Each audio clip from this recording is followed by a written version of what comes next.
পাইছা এই কুৱেশ্যনটো mostly repeated হৈ থাকে এই কুৱেশ্যনটো মানে বাৰে বাৰে আহি থকা দেখা যায় পৰীক্ষা 2 আৰু 6 এই দুটা মোষ্ট ইম্পৰ্টেণ্ট আছে বাকীকেইটা প্ৰেক্টিচ কৰি যাবা 7 নম্বৰটো চাবা 10 নম্বৰটো চাবা 13 14 আৰু 16 পৰা প্ৰশ্ন অহাটো 90% চিয়ৰিটি মই তোমালোকক দিছোঁ ইয়াৰ বাহিৰে মৰমৰ ছাত্ৰ ছাত্ৰীসকল 21 তাৰিখে হ'ব লগা মেথছৰ যি পৰীক্ষা এই পৰীক্ষাৰ বাবে প্ৰথম 5টা চেপ্টাৰৰ পৰা তোমালোকৰ বাবে মোষ্ট ইম্পৰ্টেণ্ট বাছি কেইটামান কুৱেশ্যন লৈ আহিছোঁ আৰু এই কুৱেশ্যন কেইটা যদি তোমালোকে চাই যোৱা তেতিয়াহ'লে এই পাঠকেইটাৰ পৰা অহা যিকোনো কুৱেশ্যন তোমালোকে কৰিব পাৰিবা বা এইকেইটাৰ বাহিৰত আৰু যে কুৱেশ্যন আহিব তাৰ কোনো সম্ভাৱনাই নাই গতিকে এই কুৱেশ্যনকেইটা তোমালোকে খুব সুন্দৰকৈ চাই যোৱা প্ৰেক্টিচ কৰা তোমালোকে ইয়াৰ পৰা কুৱেশ্যন নিশ্চয় দেখিবলৈ পাবা গতিকে MCQ আৰু যি দীঘল প্ৰশ্ন আছে এই সকলোবোৰ কভাৰ কৰি এই ভিডিঅ'টো তোমালোকৰ বাবে মই লৈ আহিছোঁ ভিডিঅ'টো যদি ভাল লাগে তেতিয়াহ'লে লাইক কৰিবা শ্বেয়াৰ কৰিবা আৰু চেনেলটো ছাবস্ক্ৰাইব কৰি ল'বা এনেধৰণৰ ভিডিঅ'সমূহ আগলৈ পাই থাকিবলৈ এতিয়া কুৱেশ্যনখিনি চাই লওঁ পোনপ্ৰথমতে আমি পুনৰ আলোচনা যিটো ভাগ আছে ৰিভিজন এই ৰিভিজনৰ পৰা চাওঁ ৰিভিজন যিটো চেপ্টাৰ আছে ইয়াৰ পৰা তোমালোকক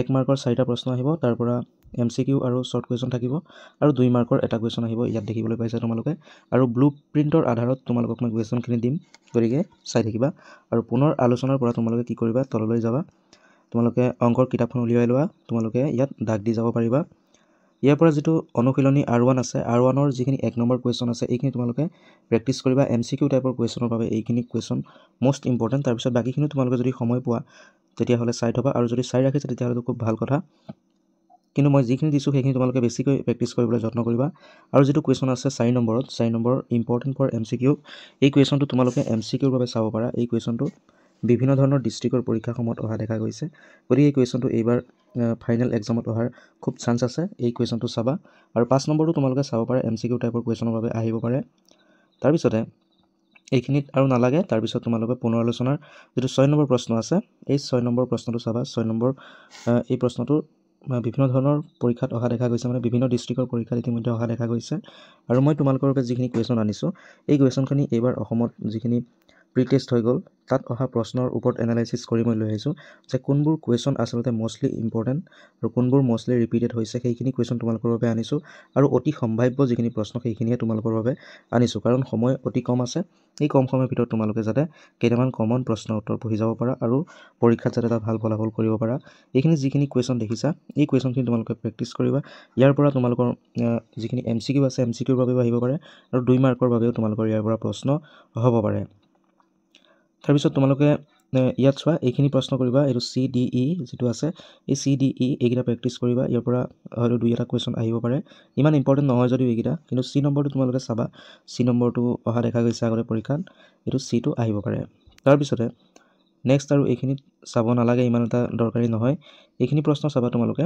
ইয়াত চোৱা ইয়াত কেইটা আছে 9ৰ পৰা ধৰি তোমালোকে 11 নম্বৰলৈকে গোটেইকেইটা প্ৰশ্ন তোমালোকে এবাৰ চাই যাবা প্ৰেক্টিচ কৰিবা তোমালোকৰ নিশ্চয় ইয়াৰ পৰা পৰীক্ষাত প্ৰশ্ন হ'ব MCQত হ'ব পাৰে শ্বৰ্ট কুৱেশ্যনত হ'ব পাৰে বা 2 মাৰ্কৰ বাবে ইয়াৰ পৰা কুৱেশ্যন হ'ব পাৰে তাৰপিছত তোমালোকে ইয়াত যিকেইটা আছে চোৱা যদি টাইম পোৱা আৰু এইখিনি তোমালোকে চাই যাবা ওপৰে এবাৰ মানে এইখিনিৰ পৰা MCQত কুৱেশ্যন যে হ'ব সেইটো নিশ্চয় আছে হ'বই যিকোনো এটা কুৱেশ্যন আৰু অহা দেখা গৈছে যোৱাবাৰো ইয়াৰ পৰা এটা কুৱেশ্যন হৈছিলে গতিকে ইয়াৰ পৰা এটা কুৱেশ্যন অহাৰ চান্স আছে চাই যাবা তাৰপিছতে ইয়াত চোৱা অনুশীলনী R4ৰ যিটো 8 নম্বৰ কুৱেশ্যন আছে 8 নম্বৰ কুৱেশ্যনটো M নিৰ্ণয় কৰা যিটো আছে এই কুৱেশ্যনটো অতি গুৰুত্বপূৰ্ণ এইটো তোমালোকে চাই যাবা ইয়াৰ পৰা হয়তো প্ৰশ্ন হ'ব পাৰে এইটো প্ৰশ্ন আহিব পাৰে বা বেলেগ কিবা প্ৰকাৰে আহিব পাৰে কিন্তু এই কুৱেশ্যনটো তোমালোকে চাই যাবা এই কুৱেশ্যনটো অহাৰ চান্স আছে তাৰপিছত তললৈ যাবা মানে নেক্সট পেজলৈ যাবা নেক্সট পেজলৈ গ'লে ইয়াত D আৰু E যিটো প্ৰামাণিক ৰূপ উলিয়াব দিয়ে এই প্ৰামাণিক ৰূপ উলিওৱাটো তোমালোকে অলপ শিকি যাবা ইয়াৰ পৰা MCQত কুৱেশ্যন হ'ব পাৰে তাৰপিছতে আৰু এইখিনি নালাগে এইখিনিৰ পৰা ইমান এটা দৰকাৰী নহয় উৎপাদক বিশ্লেষণ অনুশীলনী R5ৰ পৰা উৎপাদক বিশ্লেষণকেইটা শিকি যাবা তোমালোকে 2 নম্বৰ গোটেইকেইটা চাবা 3 নম্বৰৰ যিটো 3 নম্বৰ প্ৰশ্ন আছে 3 এইটো ইম্পৰ্টেণ্ট আছে 5ৰ 1টো চাবা তোমালোকে তাৰপিছত তৃতীয় খণ্ডত এইখিনিত দৰকাৰী ইমান বিশেষ একো নাই ইয়াত চোৱা কালি উলিওৱা আয়তৰ কালি উলিওৱা সামান্তৰিকৰ কালি উলিওৱা এইখিনি তোমালোকে এবাৰ চাই যাবা এইখিনিতো তোমালোকে নিশ্চয় আগৰ ক্লাছতো পাইছা এইখিনি বিষয় ইমান এটা জানিবলগীয়া নাই তোমালোকে নিশ্চয় জানা এইখিনি হ'লেও তোমালোকে এবাৰ ৰিভাইজ কৰি যাবা এইখিনি তাৰপিছত আহি গ'ল নেক্সট বাস্তৱ সংখ্যা পুনৰ আলোচনাৰ পৰা সিমানখিনি কুৱেশ্যন চালে তোমালোকৰ মোৰ দেন এনাফ আৰু এতিয়া নেক্সট আমি প্ৰথম যিটো পাঠ আছে ইয়ালৈ আহি গ'লো বাস্তৱ সংখ্যা ৰিয়েল নাম্বাৰ ইয়াৰ পৰা 2 মাৰ্কৰ এটা আহিব আৰু 1 মাৰ্কৰ তোমালোকৰ 5টা কুৱেশ্যন আহিব মানে টোটেল তোমালোকৰ 7 মাৰ্ক থাকিব এই চেপ্টাৰটোৰ পৰা গতিকে তোমালোকে এই চেপ্টাৰটোত বেছি গুৰুত্ব দিবা ইয়াৰ পৰা 1 মাৰ্কৰ কুৱেশ্যন 4টা আহিব আৰু 2 মাৰ্কৰ এটা আহিব ইয়াৰ বাবে আমি কোনবোৰ কুৱেশ্যন পঢ়িব লাগিব চোৱা। ইউক্লিডৰ বিভাজন প্ৰমেয়িকাটো তোমালোকে চাই যাবা। ইয়াৰ পৰা নিশ্চয় এটা প্ৰশ্ন হ'ব, কাৰণ এই পাঠটোৰ মেইন বস্তুৱে হ'ল ইউক্লিডৰ বিভাজন প্ৰমেয়িকা, এই প্ৰশ্নটো। গতিকে এইটো চাই যাবলৈ যত্ন কৰিবা। ইয়াৰ পৰা চোৱা, এইটো তোমালোকে চাই যাবা। তাৰপিছত অনুশীলনী 1.1 পৰা 1 নম্বৰ যিকেইটা প্ৰশ্ন আছে, এই প্ৰশ্নকেইটা মষ্ট ইম্পৰ্টেণ্ট। এই প্ৰশ্নকেইটা তোমালোকে ৰিভাইজ কৰি যাবা এবাৰ। তাৰপিছত 4 নম্বৰটো চাবা। 4 নম্বৰ প্ৰশ্নটো আগতে অহা দেখা গৈছে আৰু বহুবাৰ ৰিপিট হৈছে। 5 নম্বৰটো ঠিক তেনেধৰণে ইম্পৰ্টেণ্ট, মানে এই দুটাৰ পৰা যিকোনো এটাটো আহিব, তাৰ চিয়ৰিটি বহুতখিনি আছে। নেক্সট অনুশীলনী 1.2 পৰা তুমি 3 আৰু 4 নম্বৰটো চাব পাৰা। 3 আৰু 4 নম্বৰ প্ৰশ্নটো ইম্পৰ্টেণ্ট আছে, বাকীখিনি ইমান এটা ইম্পৰ্টেণ্ট নহয়। ইম্পৰ্টেণ্ট হয় তোমালোকে, কিন্তু এইখিনি বেছিকৈ চাব লাগিব। 3 আৰু 4 নম্বৰটো বেছি চান্স আছে, গতিকে এই দুটা প্ৰশ্ন ভালকৈ চাই যাবা। তাৰপিছত উপপাদ্য 1.4 √2 অপৰিমেয়। এনেধৰণৰ কুৱেশ্যন এটা নিশ্চয় পৰীক্ষাত আহে। ইয়াত √2 ঠাইত বেলেগ কিবা থাকিব পাৰে, কিন্তু প্ৰমাণ কৰা যে অপৰিমেয় এনেকুৱা এটা প্ৰশ্ন আহেই পৰীক্ষাত। সেইটো 100% তোমালোকে কমন বুলি ধৰি লোৱা। এনেকুৱা এটা প্ৰশ্ন তোমালোকে পাবাই। তাৰ বাবে তোমালোকে আৰু 2-এটা প্ৰশ্ন প্ৰেক্টিছ কৰিব পাৰা। উপপাদ্য 9 তেনেধৰণৰ এটা প্ৰশ্ন চোৱা, প্ৰমাণ কৰা। তাৰপিছত উপপাদ্য উদাহৰণ 10 এইটো চাব পাৰা।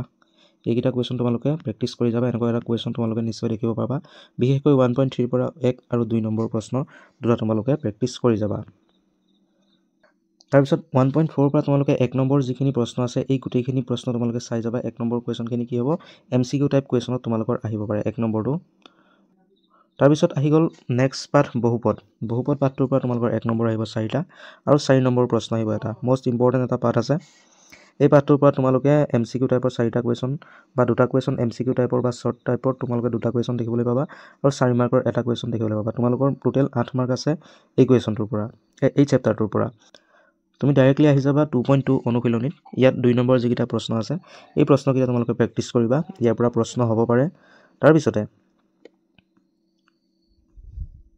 তাৰপিছত 2.3 লৈ আহিবা। 2.3ত 1 নম্বৰ কুৱেশ্যনকেইটা তোমালোকে চাবা। 1 আৰু 1 নম্বৰ 1টো তোমালোকে অলপ ভালকৈ চাবা। তাৰপিছত 2, 3 আৰু 5 এইকেইটা ভালকৈ চাই যাবা। তাৰপিছত 2 নম্বৰ নালাগে, 3 নম্বৰৰ যিটো প্ৰশ্ন আছে, এইটো মই ডাবল মাৰ্ক কৰি ৰাখিছোঁ, দেখিছা। এই কুৱেশ্যনটো মষ্টলি ৰিপিটেড হৈ থাকে। এই কুৱেশ্যনটো মানে বাৰে বাৰে আহি থকা দেখা যায় পৰীক্ষাত, গতিকে এই প্ৰশ্নটো অহাৰ এইবাৰো খুব চান্স আছে। এইটো নাহিলে এনেধৰণৰ বেলেগ এটা অংক দি দিব, সংখ্যাকেইটা সলাই দিব, কিন্তু এই কুৱেশ্যনটো যে আহিব সেইটো প্ৰায় নিশ্চিত। তাৰপিছত 6 নম্বৰটো তোমালোকে চাবা। 6ৰ 1 আৰু 3 এইকেইটা চাবা, তোমালোকে প্ৰেক্টিছ কৰিবা। তাৰপিছতে দুটা চলকৰ ৰৈখিক সমীকৰণৰ জোৰ, এইটো পাঠ আহিল। ইয়াত 1 মাৰ্কৰ আহিব 4টা আৰু 3 মাৰ্কৰ আহিব এটা। গতিকে MCQ 2টা হ'ব পাৰে, শ্বৰ্ট কুৱেশ্যন 2টা হ'ব পাৰে, আৰু 3 মাৰ্কৰ এটা কুৱেশ্যন আনচাৰ তোমালোকে দিব লাগিব। ইয়াৰ পৰা তোমালোকে কি কুৱেশ্যন চাব লাগিব চোৱা।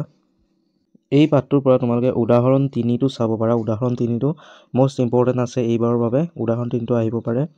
তাৰপিছতে এইখিনিত আৰু নালাগে, তোমালোকে কিতাপখন উলিয়াই চিন দি যাবা, তোমালোকে দাগ দি যাবা। পৰস্পৰ কটাকটি কৰা, মিলি যোৱা, সমান্তৰাল, এই 3টা যে নিয়ম আছে, এইকেইটা তোমালোকে MCQ টাইপৰ কুৱেশ্যনত দেখিবলৈ পাবা। ইয়াৰ পৰা যিকোনো এটা MCQ টাইপ কুৱেশ্যনত আহিব পাৰে, গতিকে মষ্ট ইম্পৰ্টেণ্ট, তোমালোকে মুখস্থ কৰি যাবা। তাৰপিছত অনুশীলনী 3.2ত যাবা। ইয়াৰ পৰা 1 নম্বৰৰ যিটো 1 প্ৰশ্ন আছে, এই প্ৰশ্নটো চাবা। তাৰপিছত 2 নম্বৰৰ 2টো চাবা, আৰু এইখিনি নালাগে। তাৰপিছত 5 আৰু 6 এই দুটা প্ৰশ্ন তোমালোকে চাই যাবা, আৰু 7 নম্বৰটো ইয়াৰ লগতে দৰকাৰী, কিন্তু 7 নম্বৰটো ইমানটা তোমালোকে নাচালেও হ'ব, কিন্তু 5, 6 এই দুটা প্ৰশ্ন তোমালোকে চাই যাবা। এইকেইটা MCQত ইম্পৰ্টেণ্ট আছে আৰু 2 মাৰ্কৰ বা 3 মাৰ্কৰ কাৰণে আহিব পাৰে। তাৰপিছত অনুশীলনী 3.3 আছে। 3.3ৰ 1ৰ 1, 2, 5 আৰু 6 এই প্ৰশ্নকেইটা চাবা, আৰু MCQত আহিব পাৰে। তোমালোকৰ 2 নম্বৰ যিটো প্ৰশ্ন আছে, এইটো MCQত আহিব পাৰে। ইয়াৰ পৰা M ৰ মান উলিওৱা, বা 3 মাৰ্কৰ কাৰণে বা 2 মাৰ্কৰ কাৰণে এই প্ৰশ্নটো আহিব পাৰে, চাই যাবা। তাৰপিছত 3 নং কুৱেশ্যনটো চাবা, প্ৰেক্টিছ কৰিবা। 5 নম্বৰটো চাবা, এইকেইটা কুৱেশ্যন চাবা, আৰু ইমানখিনিতো চাবই লাগিব। ইয়াতকৈ কমাই চালে তোমালোকৰ কমন পৰা মানে যিটো চান্স থাকে সেইটো কমি যায়, গতিকে এইখিনি কুৱেশ্যন চাবই লাগিব, তেতিয়াহে তোমালোকে কমন দেখিবলৈ পাবা। তাৰপিছত অনুশীলনী 3.4ৰ 1 নম্বৰৰ 2 আৰু 6 এই দুটা মষ্ট ইম্পৰ্টেণ্ট আছে। বাকীকেইটা প্ৰেক্টিছ কৰি যাবা, চাই যাবা এবাৰ, কিন্তু 2 আৰু 6টো তোমালোকে বেছিকৈ চাই যাবা। তাৰপিছত 2ৰ 1, 3 এই দুটা প্ৰশ্ন চাবা, ইম্পৰ্টেণ্ট আছে এই প্ৰশ্ন দুটা। তাৰপিছতে তোমালোকক এইখিনিৰ পৰা দৰকাৰ নাই। ইয়াৰ পৰা চোৱা, এতিয়া অদ্বিতীয় সমাধান থকা, অসীম সংখ্যক সমাধান থকা আৰু কোনো সমাধান নথকা যিকেইটা সূত্ৰ আছে, এই সূত্ৰকেইটা মুখস্থ কৰি যাবা। তোমালোকে ভালকৈ চাই যাবা, প্ৰেক্টিছ কৰি যাবা। ইয়াৰ পৰা MCQ কুৱেশ্যন হ'ব পাৰে, বা তোমালোকক ইয়াৰ ওপৰত ভিত্তি কৰি অংক কৰিব দিব পাৰে, তেতিয়া তোমালোকে এইকেইটা কৰিব লাগিব। 3 মাৰ্কৰ বাবে কুৱেশ্যন হ'ব পাৰে, তাৰ পৰা ধুনীয়াকৈ প্ৰেক্টিছ কৰি যাবা। আৰু অনুশীলনী 3.5 পৰা 1 3 আৰু 6 এই দুটা কুৱেশ্যন চাবা তোমালোকে এনেধৰণৰ কুৱেশ্যন দেখিব পাবা পৰীক্ষাত তাৰপিছত 4 নম্বৰৰ যিটো 4 নম্বৰৰ 5 কুৱেশ্যনটো আছে এইটো মষ্ট ইম্পৰ্টেণ্ট বুলি কৈছোঁ এই কুৱেশ্যনটো তোমালোকে পৰীক্ষাত আহিব পাৰে এইটো ভালকৈ প্ৰেক্টিছ কৰি যাবা তাৰপিছত উদাহৰণ পেজ নাম্বাৰ 96ৰ উদাহৰণ 19 নম্বৰ উদাহৰণৰ যিটো প্ৰশ্ন আছে এই প্ৰশ্নটো পৰীক্ষাত অহা দেখা যায় কিন্তু আহিলেও এই প্ৰশ্নটো অলপ টান আছে যেতিয়া আমি পৰীক্ষা দিছিলোঁ তেতিয়া আমিও এই কুৱেশ্যনটো অলপ টান পাইছিলোঁ কিন্তু এই কুৱেশ্যনটো এইবাৰ হয়তো পৰীক্ষাত দিব পাৰে গতিকে এই কুৱেশ্যনটো তোমালোকে কনচেপ্টটো বুজি তোমালোকে চেষ্টা কৰিবা কৰিবলৈ আৰু যিমান পাৰা এই কুৱেশ্যনটো বুজিবলৈ চেষ্টা কৰিবা কাৰণ যদি আহি যায় এই 3 মাৰ্ক বা 4 মাৰ্কৰ কাৰণে আহি যাব পাৰে ব্লুপ্ৰিণ্টৰ মতেতো 3 মাৰ্কেই থাকিব কিন্তু 4 মাৰ্ক কুৱেশ্যনতো আহি যাব পাৰে কেতিয়াবা ব্লুপ্ৰিণ্টটো অলপ ইফাল সিফাল হৈ যোৱা দেখা যায় গতিকে এইটো প্ৰশ্নৰ উত্তৰ তোমালোকে কৰিবলৈ যত্ন কৰিবা তাৰপিছতে 3.6ৰ পৰা 1 আৰু 2টো চাবা তাৰপিছতে যিটো 6 নম্বৰ আছে এই 6 নম্বৰটো অলপ চাবলৈ যত্ন কৰিবা আৰু 2 3 নম্বৰ প্ৰশ্নটো চাই যাবা এইকেইটা চালে তোমালোকৰ এই পাঠটোৰ পৰা মোৰ দেন এনাফ তোমালোকে আৰু বেলেগ চাব নালাগে ইয়াৰ পৰাই তোমালোকে কমন দেখিবলৈ পাই যাবা তাৰপিছত আহিল দ্বিঘাত সমীকৰণ 1 + 1 + 1 + 3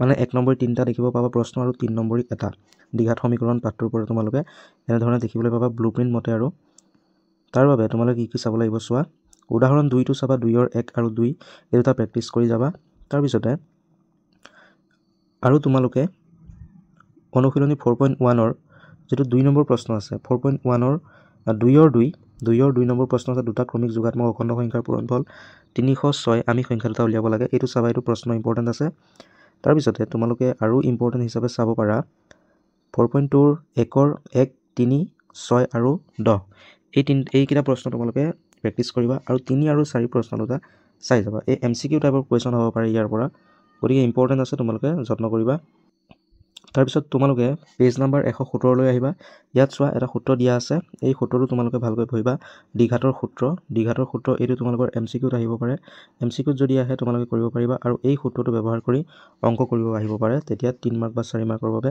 এইটো কৰিব লাগিব তাৰপিছত উদাহৰণ 11টো এটা ইম্পৰ্টেন্ট কুৱেশ্যন আছে এইটো চাবা উদাহৰণৰ পৰা প্ৰায় প্ৰশ্ন অহা দেখা যায় পৰীক্ষাত আৰু এইখিনিৰ পৰা তোমালোকে অনুশীলনী 4.3 লৈ যাবা তাৰ পৰা 1ৰ 3 আৰু 4 তাৰপিছত 3 নম্বৰ প্ৰশ্নৰ 1 আৰু 4 এইকেইটা প্ৰশ্ন চাবা ইম্পৰ্টেন্ট তোমালোকে চাবা দেখিবলৈ পাবা পৰীক্ষাত 6 7 এইকেইটা ইম্পৰ্টেন্ট আছে আৰু 9টো চাব পাৰা আৰু 11 নম্বৰ প্ৰশ্নটো চাব পাৰা এইকেইটা প্ৰশ্ন ইয়াৰ পৰা কিন্তু এটা প্ৰশ্ন এইকেইটা যিকেইটা দিছো মই এতিয়া এই 6 7 9 আৰু 11 ইয়াৰ পৰা নিশ্চয় তোমালোকে এটা প্ৰশ্ন পৰীক্ষাত দেখিবলৈ পাবা তাৰপিছতে ইয়াত চোৱা তিনটা সূত্ৰ দিয়া আছে এইকেইটা তোমালোকে চাই যাবা ইয়াৰ পৰা এমসিকিউত আহিব পাৰে বা খালি ঠাইত দিব পাৰে তাৰপিছত 4.4ৰ 1ৰ 1 3 আৰু 4 তাৰপিছত 2ৰ 4 নম্বৰটো চাবা আৰু 3 আৰু 5 এইকেইটা প্ৰশ্ন অতিকৈ গুৰুত্বপূৰ্ণ চাই যাবলৈ যত্ন কৰিবা তাৰপিছতে আহি গ'ল সমান্তৰ প্ৰগতি পাঠটো ইয়াৰ পৰা তোমালোকৰ 5 নম্বৰ 6 নম্বৰ থাকিব 1 মাৰ্কৰ 3টা আৰু 3 মাৰ্কৰ এটা গতিকে ইয়াৰ পৰা most important তোমালোকে চাব লাগিব কি চোৱা এই পাঠটো ইমান টান নহয় কিন্তু ইয়াৰ পৰা তোমালোকক মই কমন দি আছো এইকেইটাৰ পৰা তোমালোকে কুৱেশ্যন দেখিবলৈ পাবা উদাহৰণ 1 নম্বৰ তোমালোকে প্ৰেক্টিছ কৰি যাবা উদাহৰণ 1 টো সেম যদিও নাহে কিন্তু ইয়াৰ লগত সংগতি ৰাখি মানে একেই ধৰণৰ বেলেগ সংখ্যা দি তোমালোকক কুৱেশ্যন দিব পাৰে তেতিয়া তোমালোকে এনে ধৰণে কৰিব লাগিব তাৰপিছত 4 নম্বৰৰ পৰা 2 5 আৰু এফালে পাবা তোমালোকে 13 নম্বৰ আৰু 14 নম্বৰ যিকেইটা প্ৰশ্ন আছে চাই যাবা অতি গুৰুত্বপূৰ্ণ ইয়াৰ পৰাই তোমালোকৰ প্ৰশ্ন আহিব ইয়াৰ বাহিৰত প্ৰশ্ন কাটিব নোৱাৰে বা নেকাটে তাৰপিছত তললৈ স্ক্ৰল কৰি যাওঁ ইয়াত আৰু কি দেখা পাওঁ কি আছে ইম্পৰ্টেন্ট তোমালোকৰ বাবে মই আনিছিলো ইম্পৰ্টেন্ট কিমান প্ৰশ্ন ইয়াৰ বাহিৰত তোমালোকে পৰীক্ষাত প্ৰশ্ন নেদেখিবা নিশ্চয়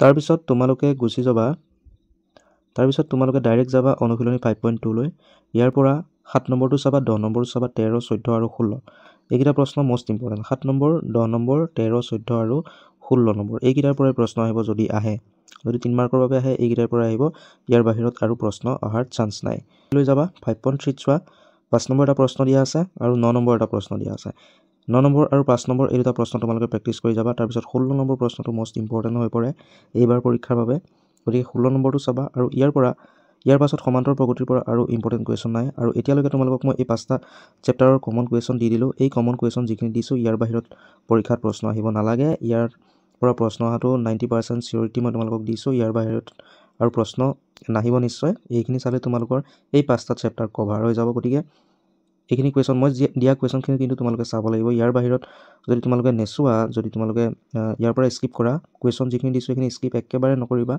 ইয়াৰ পৰা কুৱেশ্যন স্কিপ কৰিলে তোমালোকৰ পৰীক্ষাত অসুবিধা হ'ব পাৰে। গতিকে প্ৰশ্নখিনি তোমালোকে কিতাপত দাগ দিবা আৰু তাৰ পৰা প্ৰেক্টিছ কৰিবা। 21 তাৰিখে আছে অংকৰ পৰীক্ষা। সকলোকে শুভেচ্ছা জনালোঁ। ধন্যবাদ।